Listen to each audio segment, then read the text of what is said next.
하나님 말씀 구약성경 출애굽기 9장 22절로 29절까지 말씀이 되겠습니다. 출애굽기 9장 22절로 29절까지 말씀 함께 합독했으면 좋겠습니다. 야훼께서 모세에게 이르시되 너는 하늘을 향하여 손을 들어 애굽 전국에 우박의 애굽 땅의 사람과 짐승과 밭의 모든 채소에 내리게 하라. 모세가 하늘을 향하여 지팡이를 들매 야훼께서 우레소리와 우박을 보내시고 불을 내려 땅에 달리게 하시니라. 야훼께서 우박을 애굽 땅에 내리심에 우박의 내림과 불덩이가 우박에 섞여 내림이 심히 맹렬하니 나라가 생긴 그때로부터 애굽 온 땅에는 그와 같은 일이 없었더라. 우박의 애굽 온 땅에서 사람과 짐승은 막론하고 밭에 있는 모든 것을 쳤으며 우박이 또 밭의 모든 채소를 치고 들의 모든 나무를 꺾었으되 이스라엘 자손들이 있는 그곳 고센 땅에는 우박이 없었더라. 바로가 사람을 보내어 모세 아론을 불러 그들에게 이르되 이번은 내가 범죄하였노라. 야훼는 의로우시고 나와 나의 백성은 악하도다. 야훼께 구하여 이 우레소리와 우박을 그만 그치게 하라. 내가 너희를 보내리니 너희가 다시는 머물지 아니하리라. 모세가 그에게 이르되 내가 성에서 나가서 곧 내 손을 야훼를 향하여 펴리니 그리하면 우레소리가 그치고 우박에 다시 있지 아니할지라. 세상이 야훼께 속한 줄을 왕이 알리이다. 아멘. 할렐루야. 오늘은 우리 생애 최고의 축복의 날입니다. 왜냐하면 어제는 지나갔고 내일은 아직 우리 날이 아니기 때문이죠. 인간은 과거에 사는 것도 아니고 미래에 사는 것도 아니고 현재 삽니다. 동의하십니까? 네. 그렇죠. 시간과 공간의 제한을 받기 때문에 어제는 더 이상 어떻게 할 수가 없는 과거가 됐고 지나간 시간, 지나간 공간이 됐다는 것이죠. 또 미래는 아직 오지 않은 시간과 공간이죠. 현재 우리는 매일매일 삶 가운데 현재를 살아가죠. 그래서 현재는 우리에게 주신 최고의 축복일 수밖에 없습니다. 기억하십니까? 현재라고 하는 것은 영어 단어의 프레젠트라고 말하죠. 프레젠트는 뭘까요? 선물이죠. 하나님께서 우리에게 선물로 주신 게 오늘이에요. 투데이, 오늘이라니까요. 한번 따라 하실까요? 오늘은 내 생애 최고의 하나님께서 주신 선물입니다. 뭐 하라고 주신 선물일까요? 제가 기도할 때 그런 마음을 하나님 앞에 기도했는데 눈치채셨습니까? 우리에게 주신 시간과 공간의 선물, 이 생명을 가지고 아직 시간이 있을 때, 아직 공간에 있을 때, 아직 기회가 있을 때 하나님의 영광을 위해서 어떻게 쓰임받을 것인가. 이게 지혜로운 성도의 또 진짜 크리스찬의 신앙의 거룩한 고민입니다. 오늘 하루도 멋지게 하나님의 거룩한 도구가 되셔서 쓰임받는 하루가 되기를 주님의 이름으로 축복합니다. 한번 따라 하실까요? 애굽에 내린 일곱 번째 재앙. 애굽에 내린 일곱 번째 재앙. 여러분 제가 하는 말 한번 따라 하시겠습니까? 피고리파, 피고리파, 악독, 우박메뚜기, 흑암재앙, 장자. 무슨 방언을 말했을까요? 눈치채셨나요? 한 번 더 따라 하시겠어요? 피고리파, 악독, 우박메뚜기, 흑암장자. 몇 가지인가요? 10가지죠. 성경학교, 성경대학, 성경퀴즈. 제가 그 전에 성경 퀴즈로 많이 나갔거든요. 어떻게 이걸 다 전부 성경을 문제화해갖고 그거를 어떻게 하면 외울 수 있을까? 대표적인 것이 뭐 시험에 꼭 나오죠. 퀴즈에 나옵니다. 애굽에 내렸던 10가지 재앙을 순서대로 말하시오. 10가지를 순서대로. 이걸 다 어떻게 외우나? 그래서 제가 앞대가리만 붙어갖고 피고리파. 피고리파가 뭐예요? 날강에 내린 피. 골은 뭘까요? 골. 깨골, 개구리, 파리. 벌써 4가지가 나왔죠. 악독, 그 다음에 악질과 독종. 그래서 악독이라고 하죠. 악질과 독종, 악질, 독종. 6개 나왔잖아요. 7번째 우박, 8번째 메뚜기, 9번째 태양이 가리워지는 흑암, 10번째 드디어 모든 초태생들이 생명을 잇는 장자가 죽어나가는 그 마지막 재앙입니다. 그러니까 여러분 애굽에 내린 10가지 재앙 쉽죠? 어떻습니까? 피고리파, 넷, 악독, 오박 메뚜기, 흑암, 장자. 그래서 제가 지금도 옛날에 외워놓은 건데 피고리파만 하면 그냥 10가지가 주르륵 나오는.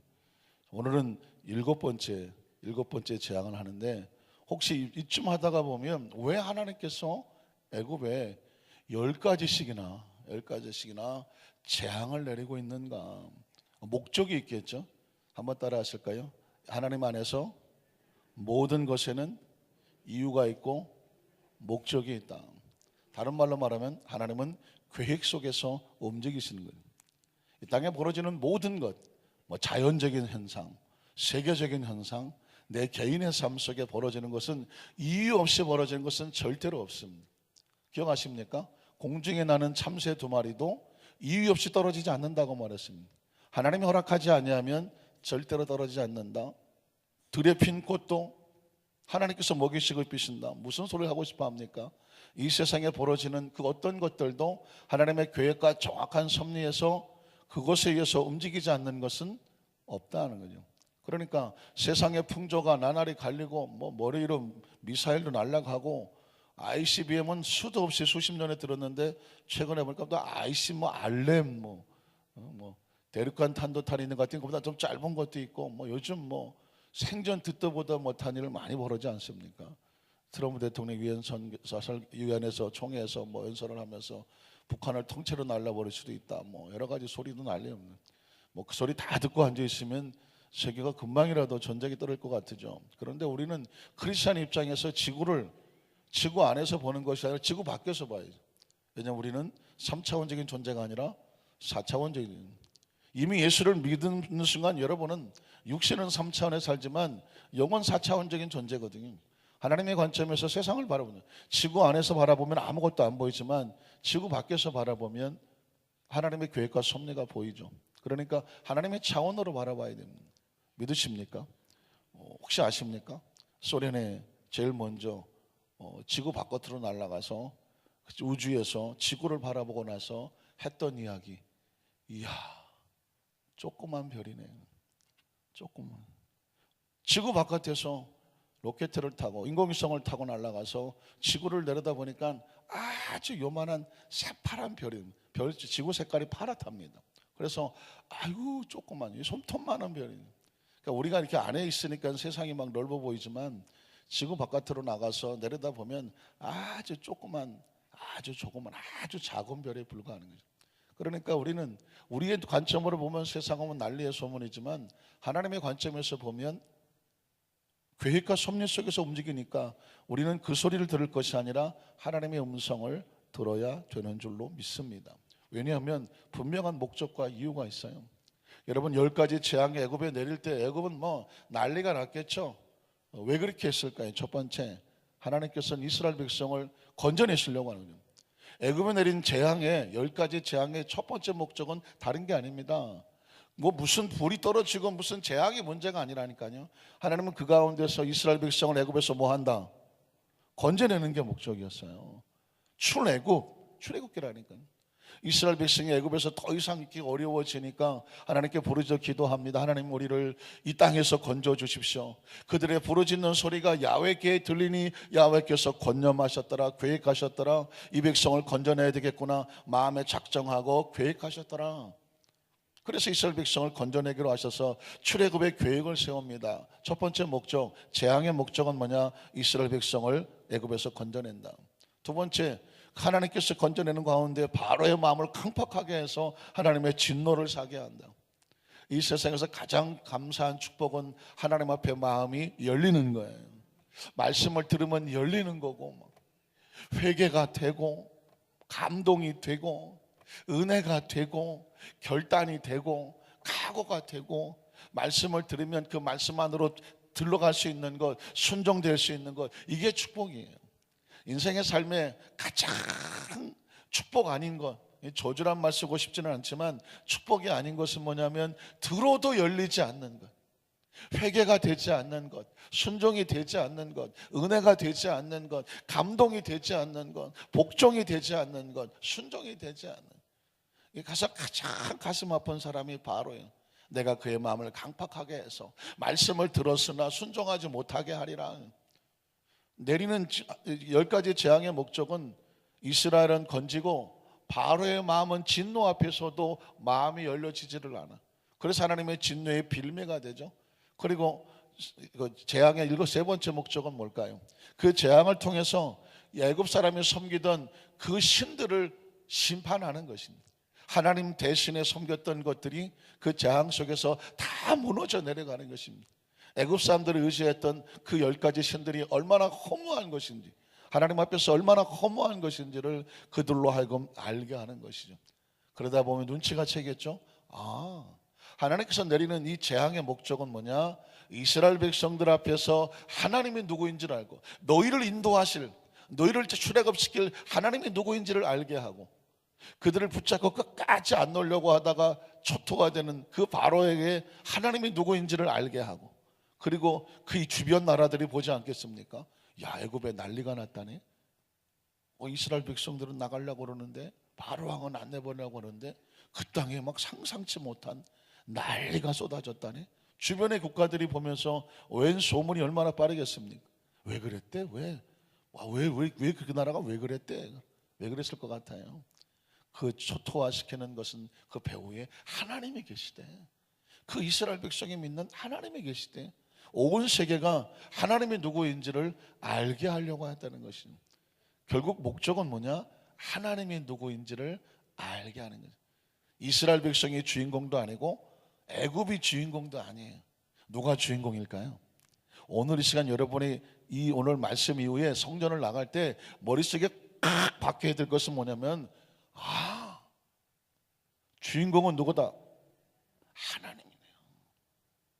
이제껏 내가 주인공이고, 내가 내 집의 주인공, 내 가족의 주인공, 내 사업의 주인공, 내 인생의 주인공, 내 육체의 주인공, 내 계획의 주인공인 줄 혹시라도 마음에 두셔서 내가 주인공인데, 내가 주인인데 라고 혹시라도 마음에 요만큼 계셨다면 이 성전을 나갈 때는 그 먼지가 떨어져 나가고 하나님이 주인이시다.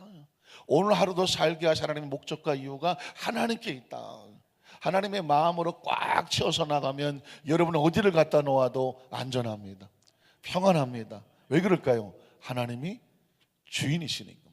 결국 그 주인 되신 하나님께서 이스라엘 백성을 출애굽시켜서 약속의 땅 가나안으로 인도하시기 위해서 10가지 재앙, 피고리파, 악독, 우박메뚜기, 흑암, 장자가 죽는, 지금 여러분 7번째 재앙이라고 말씀을 드렸습니다. 자, 그러면 7번째 재앙의 내용을 한번 살펴보겠습니다. 첫 번째로 모세가 하늘을 향하여 손을 들자 7번째 재앙인 우박이 쏟아져 내렸습니다.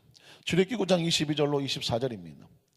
야훼께서 모세에게 이르시되 너는 하늘을 향하여 손을 들어 애굽 전국에 무엇이 우박이 애굽 땅의 사람과 짐승과 밭의 모든 채소에 내리게 하라.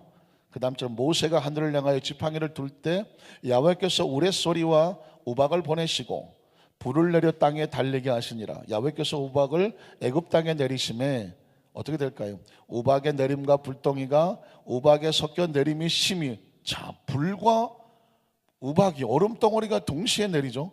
나라가 생긴 그때로부터 애굽 온 땅에 그와 같은 일이 있었더라 없었더라? 없었죠. 이제껏 있었던 자연재해가 아닌 것이, 우리도 아직까지 그것은 못 봤죠. 얼마 전도 지금 저 남쪽에는 우박이 이만하게 떨어졌어요. 남부지방 지역에. 혹시 아시나요? 이따만한 거 떨어져서 뭐 채소들이 다 나가 떨어졌다고 농부들이 좀 울상이 되어 있습니다. 그런데 오늘 애굽에 내린 것은요, 우박만 얼음덩어리만 떨어진 것이 아니라 우박이 떨어지면서 불덩이에 같이 떨어졌습니다. 세상에 이런 자연재해 현상이 있을까요? 얼음덩어리가 떨어지는데 하늘에서 불도 같이 떨어져서 그 불이 막 땅을 달렸다는 얘기 뭐냐면 타서 막 건물을 태우고 뭐 풀을 태웠다는 것이죠. 그러니까 농작물은 이루 말할 것 없을 뿐만 아니라 그 모든 나무들도 다 태워져서 그 모든 근거들이 사라져 버리는 것을 볼 수가 있죠. 근데 재밌는 사실은 뭐냐면 하나님께서 애굽이 재수가 없어서 무슨 환경이 오염이 돼서 그런 결과로 우박이 내리고 불이 떨어진 것이 아니라는 것이죠. 이유가 있다는 것이죠. 이유가 뭘까요? 하나님께서 모세가 지팡이를 들고 손을 드니까 그때로부터 하나님께서 하늘에서 우레소리가 나고 우박이 떨어지고 불덩어리가 떨어지게 했다. 이유가 뭘까요? 이 현상은 누가 하시는 거다? 하나님이 하시는 것입니다. 이 장면을 어디서 본 것 같지 않습니까? 출애굽기 17장에 보니까 모세가 손을 들면 누가 이기고 이스라엘이 이기고, 모세가 산을 내리면 누가 이기더라? 아말렉이 이기더라. 그래서 모세의 손이 해가 질 때까지 내려오지 아니하고 그 여호수아의 칼날이 아말렉을 쳤더라. 그리고 마지막에 보니까 대대로 야훼께서 아말렉과 싸우겠다고 말합니다. 여러분, 성경의 주제는 뭐냐면 누굴까요? 성경의 주제, 성경의 주인공 하나님이에요. 성경을 하나님의 말씀이라고 말하지만 좀 더 구체적으로 말하면 성경은 주인공이 하나님이에요. 창세기부터 계시록까지 모든 성경의 주인공은 하나님이에요. 자, 우리가 예수를 믿죠. 예수님이 성경의 주인공이라고 말하긴 하지만 그 예수님은 뭐냐? 성경을 통해서, 예수 그리스도를 통해서 우리가 누구를 믿습니까? 하나님을 믿죠. 예수를 통해서 누구의 자녀가 됩니까? 하나님의 자녀가 되죠. 예수를 믿음으로 하나님을 알게 되고, 예수를 믿음으로 하나님의 성령을 받고, 예수를 믿고 예수님이 길이 되고 진리가 되고 생명이 돼서 우리가 어디를 갑니까? 하나님 나라 속에 하나님 아버지 집으로 가게 되는 것이죠. 그러니까 성부, 성자, 성령은 삼위일체 하나님이신데, 하나님을 우리가 하나님께서 돌아가는 것이고, 예수님은 하나님을 알게 하고 믿게 하시는 진리가 되시는 것이죠. 믿으십니까? 그러니까 저와 여러분이 항상 말씀을 들을 때 하나님이 의식이 돼야 돼요. 오늘 하나님의 말씀이 선포가 되는 것이죠. 그러니까 말씀을 들을 때 이 말씀의 본문 속에서 하나님께서 우리에게 무엇을 원하시나? 소위 여러분 만에 혹시라도 혼자 성경에 저도 큐티 같은 거 하고 싶어요, 혹시 만약 된다면, 큐티라고 하는 거 quiet time, 혼자 조용히 묵상하면서 말씀 속으로 들어가는 건데 아주 단순하게 쉬워요. 여러분이 성경 본문과 노트 하나, 볼펜 하나만 있으면 됩니다. 만약에 여러분이 성경을 펼쳐놓고 거기서 하나님 말씀의 음성을 듣고 싶잖아요. 그러면 노트 하나에다가 종이 하나 가지고 이렇게 쓰세요. 하나님께서 무엇을 하라고 하시는가? 두 번째, 하나님께서 무엇을 하지 말라고 하시는가? 마지막 끝에 가서 오늘날은 무엇을 할 것인가, 무엇을 하지 않을까, 이렇게만 큰 타이틀을 짓고 성경의 어느 장을 펴더라도 거기서 찾아보시면 하나님이 보이면서 무엇을 하라고 하나 적으면 돼요. 하나님께서 무엇을 하라고 하나, 그 말씀 속에 찾아내면 되죠. 그 다음에 또 하나님께서 무엇을 하지 말라고 하나, 하라 하지 말라 두 가지만 기억하시면 돼요. 그러면 뭐가 생길까요? 오늘 하루를 살아갈 때, 또 누구를 만날 때, 또 어디를 갈 때 내가 오늘 무엇을 하라고 하나님 말씀하시는구나, 그것을 가슴에 새기고, 혹시라도 이것은 하지 말라고 하니까 이건 하지 말아야 되겠구나, 두 가지를 마음판에 좌우에 새기고 가면 오늘 하루 어떻게 사는 것이냐? 말씀 붙잡고 말씀대로 살아가는 것이죠. 오늘 새벽에 말씀을 듣는 이유는 뭐냐면 하나님을 발견하려고 하는 것이죠. 하나님께서 우리에게 무엇을 하라고 하시는지 하나님의 음성을 듣고 싶어 하는 것이죠. 자, 애굽에 내린 이 7번째 재앙조차도 이때까지 애굽에 그런 일이 없었다. 이유가 뭘까요? 하나님의 존재를 드러내게 하시는 것입니다. 오늘 하루 저와 여러분이 살잖아요. 오늘 하루 살아가는 목적이 뭐냐면 나를 통해서 오늘 하루도 하나님의 존재를 세상에 드러내게 하기를 원하신다. 누가? 하나님이요. 한번 따라 하실까요? 오늘 하루 하나님께서 우리를 통해서, 나를 통해서, 우리 가족을 통해서, 우리 사업을 통해서, 우리 사명자들을 통해서 하나님이 누구이신지를 세상에 드러내기를 원하신다. 믿으십니까? 이게 크리스찬이 사는 목적이에요. 자, 오늘 성경 들어가 볼까요? 출애굽기 6장 2절로 8절에 보면 하나님이 모세에게 말씀하여 이르실 때 내가 누군지 알아? 나는 야훼 하나님, 건져내시는 하나님. 이스라엘 백성 애굽에 빠져 있는 거 건져내시는 하나님. 여호와 야훼는 뭐냐? 건져내시는 하나님, 구속하신 하나님. 다음 절로 넘어가면은요, 내가 아브라함과 이삭과 야곱에게 전능의 하나님 엘로힘 하나님으로 나타났으나 이제는 나의 이름을 야훼로는 그들에게 알리지 아니하였다. 창세기의 이름은 전능하신 하나님, 출애굽기의 이름은 야훼 건지시는 하나님. 이유가 뭘까요? 하나님의 존재를 세 번에서 가르쳐주고 있죠. 가나안 땅 곧 그들이 거류하는 땅을 그들에게 주기로 그들과 언약하였더니 이제 애굽 사람이 종으로 삼은 이스라엘 자손의 신음소리를 내가 듣고 나의 언약을 기억하노라. 그러므로 이스라엘 자손에게 말하기를 나를 뭐라고 소개해라. 야훼라고 소개해라. 그들에게 알리고 외쳐라. 내가 애굽 사람의 무거운 짐 밑에서 너희를 어떻게 할 거다? 빼내어 줄 거다. 빼낼 것이며 그리고 그들의 노역에서 너희를 어떻게 할 거다? 건져낼 거다. 지금 누구의 이름을 소개하고 있습니까? 하나님의 이름. 애굽에서 빼내시고 그들의 노역에서 건져주시고 그리고 편팔과 여러 큰 심판으로 너희를 모하고 대가를 지불하고 너희를 그것에서 그 값을 지불하고 사내고 자유하게 하고 야훼의 이름이 나왔죠. 빼내고 건져내고 속량하여. 그래서 어떻게? 너희를 내 백성으로 삼고 나는 너희의 하나님이 될 것이다. 나는 애굽 사람의 무거운 짐 밑에서 너희를 빼낸 너희 하나님 야훼인 줄 너희가 알라는 것이죠.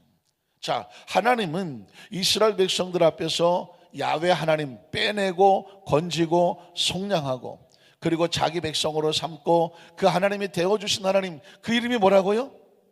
야훼예요.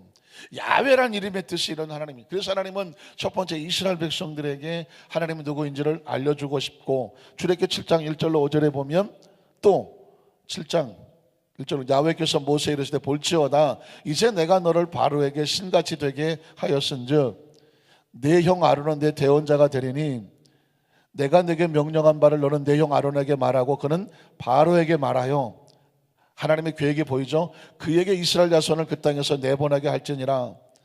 내가 바로의 마음을 완악하게 하고 내 표징과 내 이적 10가지 재앙이죠. 애굽 땅에서 많이 행할 것이다 앞으로. 그러면 바로가 너희 말을 듣지 아니할 터인즉 내가 내 손을 애굽에 뻗쳐서 여러 큰 심판을 내리고 내 군대 내 백성 이스라엘 자손을 그 땅에서 인도하여 낼 것이다. 그러면 내가 내 손을 애굽에 펴서 이스라엘 자손을 그 땅에서 인도하여 낼 때에야 비로소 애굽 사람이 나를 누구인 줄 알아요? 야훼인 줄 알아요.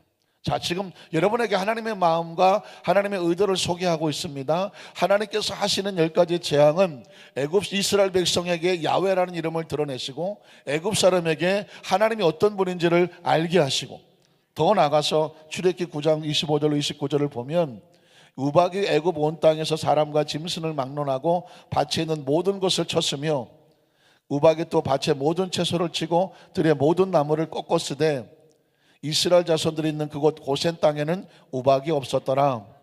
바로가 사람을 보내어 모세 아론을 불러 그들에게 이르되 이번은 내가 범죄하였노라. 야훼는 의로우시고 나와 나의 백성은 악하도다. 야훼께 구하여 그 우레소리와 우박을 그만 그치게 하라. 내가 너희를 보내리니 너희가 다시는 머물지 아니하리라.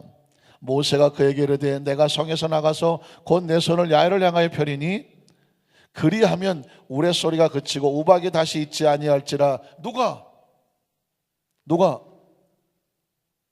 처음엔 이스라엘 백성에게 하나님을 알리고 두 번째는 애굽에게 알리고 세 번째는 누가?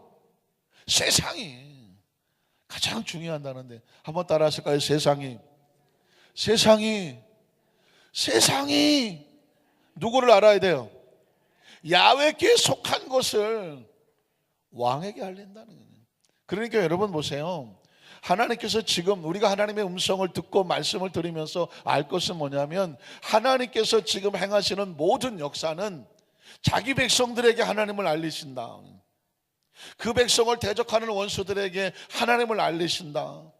그렇게 함으로 말미암아 온 세계에 그 모든 것이 누구에게 속했다? 하나님께 속한 것을 알게 하신다. 이게 하나님의 목적이에요. 그래서 여러분 하나님이 주인공인 거예요. 말씀을 정리하려고 합니다. 기억하십시오. 오늘 저와 여러분이 이 땅에 존재하는 것은 누구를 위해서 삽니까? 나를 위해서 살아야 된다. 누구를 위해서 산다고요? 하나님을 위해서 사는 거예요. 이제 저와 여러분의 생명의 가치와 목적을 어디다가 두냐면 하나님에게 두어야 되는 거예요.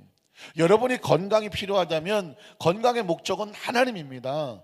여러분의 물질이 필요하다면 물질의 목적은 하나님이에요. 여러분이 생명을 오래 살아야 된다면 목적은 하나님이에요. 그러니까 여러분, 자, 물질이 있어도 감사하고 없어도 감사하고요, 생명을 오래 살아도 감사하고요, 오래 살지 않아도 감사해요. 유명해도 감사하고요, 무명해도 감사해요. 이유가 뭘까요? 그로 인하여 누가 영광을 받으시면, 하나님이 영광을 받으시면, 그분이 주인공이 되면, 우리가 조연으로서 조연의 역할만 잘 감당한다면, 주인공이 빛나면 그게 축복이에요. 꼭 기억하세요. 어쩌면 여러분의 어떤 의식과 사고가 깨질지도 몰라요. 목사님, 오래 무병장수해야 복이 있는 거 아닙니까? 물론 무병장수하는 게 복이겠지만, 무병장수하면서 하나님의 영광을 드러내지 않았다? 그건 축복이 아니라 저주란 말이에요. 아시겠어요? 오래 살았는데 오로지 자기밖에 모르고 나쁜 짓을 하고 남의 고통과 아픔을 주면서 오래 사셨다. 축복입니까? 저주입니까? 저주예요. 생명의 축복은 뭐냐면 그 생명을 가지고 하나님의 나라에서 어떻게 썼느냐예요. 어떻게 썼느냐고. 여러분, 촛불 하나도 보십시오. 촛불이 무병장수하는 게 축복입니까? 비록 수명은 단축되지만 환하게 어둠을 밝히다가 처절하게 자신을 불태우고 그 빛을 마지막까지 비추는 게 축복입니까? 마지막까지 비추는 게 촛불은 축복입니다. 빛내라고 있는 거예요. 그런데 촛불이 무병장수하셨다. 축복입니까? 저주입니까? 촛불은 저주, 아무짝에 쓸모없어서 나중에는 불도 안 붙어서 갖다 버리는 거예요. 왜 성경 속에서 순교자가 천국의 상급에서 가장 큰 상을 받더라고 이구동성으로 말하느냐? 그들은 그 생명을 짧게 불태웠지만 어디를 위해서 썼나요? 하나님의 나라를 위해서 생명까지 던졌어요. 어쩌면 이 이야기가 듣기 싫을 분이 계실지도 몰라요. 목사님, 나는 그래도요 주구장창 오래 살아야 돼요. 오래 사셔야죠. 오래 사시라고요. 오래 사셔야 되는데 오래 살아야 될 목적을 가지시라고요. 나는 이 생명을 가지고 오래 살면서 뭐 하겠다? 이 생명의 주인공이 누구다? 하나님이신 것을 드러내면서 하나님의 나라에서 생명을 쓰겠다고 하셔야 돼요. 여러분, 물질도 마찬가지입니다. 물질이 많은 건 당연히 축복이에요. 그러나 그 물질이 하나님 나라의 가치가 없다면 그 물질은요, 가만 놔두면 압니다. 그 사람을 무너뜨릴 것입니다. 물질의 목적은요, 하나님의 영광을 위해서 쓰여질 때 물질이 가치가 있는 거예요. 기억하십니까? 꼭 기억하셔야 돼요. 여러분이 가지고 있는 그 모든 것들이 목적이 누가 되어야 되냐면 주인공이 하나님이 되어야 돼요. 그러면 여러분은요, 그게 성공이에요. 여러분 보십시오. 만약에 무병장수하는 것 축복이라면 스데반 같은 사람, 아벨 같은 사람, 예수님 33살에 생명 놓고 가시고 또 예수님의 12제자 모두 다 순교당했어요. 대한민국에 복음이 들어오기까지 얼마나 많은 순교자들이 이 땅에 피를 흘렸는지 몰라요. 그 사람들은 다 저주받은 사람인가요? 일찍 떠나면 저주받은 사람인가요? 아니에요. 하나님의 영광을 드러내기 위해서, 하나님의 나라를 위해서 기꺼이 복음을 위해서 생명을 던졌다면 한 200살 살면서 자기 멋대로 산 사람하고 20년 살고, 아니 30년 살아도 생명 하늘나라에 빛낸 사람이 있으면 그 사람은 하늘에서 만나니까 그 사람을 복이 있다고 말하는 거예요. 믿으십니까? 이제 가치와 목적이 달라져야 돼요. 그게 크리스찬인 거예요. 그래서 여러분 우리나라도 마찬가지 아닙니까? 우리나라가 어떤 3.1절, 8.1 광복절, 어떤 국가적인 국경일에 할 때 제일 먼저 하는 게 뭘까요? 순국선열에 대해 묵념하지 않습니까? 순국선열. 그 순국선열 치고 오래 산 사람 있나요? 순국선열 치고 그 사람들이 떵떵거리고 산 사람 있나요? 없어요. 젊은 나이에, 어린 나이에 무슨 일제에 항거하거나 6.25 때 나가서 하거나 자신들의 생명을 던져서 조국을 구하고 탱크 하나에 휘발유병 유리병에다 휘발유 집어넣고 그걸로 탱크에 자기 몸 던져서 탱크를 부수자고 던졌던 그런 학도병들, 그 사람들이 대한민국을 지켜서 여기까지 온 거예요. 아십니까? 그걸 잊지 말자고 하는 것이 호국 영령 순국 애국순을 위해서 기억하자고 하는 게 뭐냐면 그 가치, 생명을 던져서 나라를 지키고 생명을 지켜서 여기까지 온 거예요. 그 사람들의 생명과 희생이 있어서 여기까지 와 있는 거라니까요. 하나님의 나라의 복음이 전 세계에서 우연히 이렇게 전해진 게 아니라니까요. 복음을 들고 한 사람이, 도마 같은 사람은 인도에 가서 자신의 생명을 던져서 피를 쏟아갖고 순교하면서 복음을 전하면서 그 모습을 보면서 야, 저 사람이 죽음도 던지면서 복음을 전하네. 그 복음이라는 것이 뭐 유교나 도교나 이런 학문이 아니구나. 이건 하나님의 나라의 진짜 신앙이구나. 그런 신앙을 던진 그들이 보여줌으로 인해서 복음이 전해진 거예요. 믿으십니까? 그래서 오늘 이 시간 이후에 꼭 기억하셔야 돼요. 내가 살아있는 동안에 하나님을 어떻게 영광을 돌릴까? 어떻게 하나님이 주인공인 것을 나를 통해서 세상에 드러낼까? 나를 아는 사람에게, 또 심지어 나를 고통스럽게 했던 사람들에게, 원수들에게 나가서 세상에 나와 함께 하신 내가 믿는 하나님이 주인공 되게 하시도록 생명까지도 기꺼이 내려놓는 사람을 사명이라고 말하는 것입니다. 믿으십니까? 오늘 저와 여러분 삶의 적 가운데 오늘 말씀을 들으면서 아닌데 오래 살아야 되는데 나는 오래 살고 정말 편안하게 배부르고 등 따시고 9988 234 하시다가 가셔야 되는데 목사님은 저렇게 말씀하실까? 억실지 모르겠죠. 그러나 기억하세요. 오늘 성경을 보니까 하나님은 애굽에 내린 7가지 재앙, 오늘까지 또 앞으로 10가지 재앙을 통해서 하나님의 모든 역사는요 하나님의 주인공이라 하나님을 알리는 대신, 그래서 믿음의 선배들 뭐 아브라함, 이삭, 요셉, 뭐 다윗, 뭐 솔로몬, 이 모든 선배들은요 그 사람들이 주인공이 아니었어요. 그 사람들 배후에 누가 있었죠? 하나님이 주인공이었습니다. 오늘 저와 여러분이 땅의 삶을 살면서 저와 여러분을 통해서 하나님의 존재가 확 드러나면 저와 여러분은 이 땅에서 반드시 성공한 사람들이에요. 그러나 이 땅의 삶을 살아가면서 하나님의 존재가 보이지 않고 인간적인 존재만 드러난다고 하면 안타깝지만 하나님이 보이지 않으면 세상에서는 혹시 성공했을지 모르지만 하나님 나라 속에서는 별로 가치가 없는 일입니다. 오늘 저와 여러분의 삶의 현장 가운데 오늘 하루도 살아 숨쉬는 동안에 하나님 나를 통해서 하나님 영광 드러내시고 세상에 하나님의 존재가 주인공이 되게 하여 주시옵소서.